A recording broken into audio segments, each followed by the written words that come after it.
So what is sciatica and how does acupuncture help? Yeah. So I love treating sciatica. Sciatica is actually, so there's a nerve, the sciatic nerve, and that nerve runs from the lumbar area through the glute all the way down to the leg. And so depending on where the pain is, it may be that there is pressure on that nerve creating that irritability and pain that patients present with. And so acupuncture is really effective because we're able to get into those tight muscles that are pressing on those nerves, on that nerve along the leg, along the glute, the leg, and even sometimes down to the toes.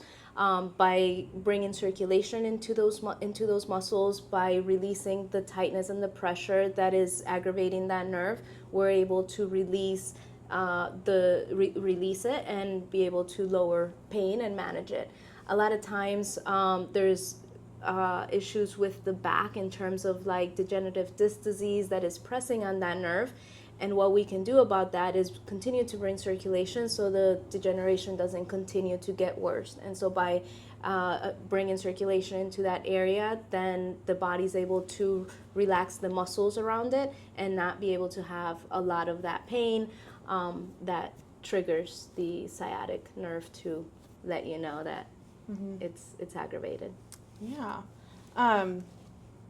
Is sciatica curable, or is it more of a like managed situation? Yeah, so it can definitely, for everybody's different because it depends where, like what's causing it.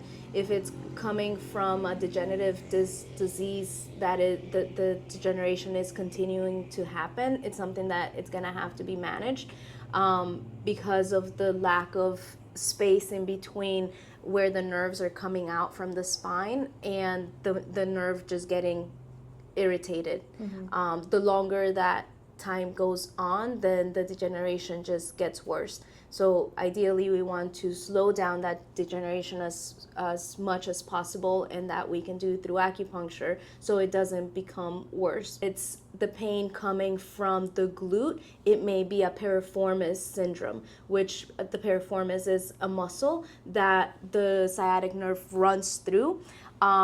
And if that muscle on that, it's on the glute, and so if the muscle gets really tight, it irritates the sciatic nerve because that is the path of it going down to the leg. So it just really depends. A lot of times a person can have piriformis syndrome and not sciatica, but they've been diagnosed with sciatica. And so those are easier to treat because once we release the muscle and then the patient starts doing stretches and managing those kinds of things. So there's things that, depending on the environment, what you do every day can trigger it, but ideally, like, those kinds of things can definitely be resolved or managed through acupuncture treatment and Chinese medicine modalities.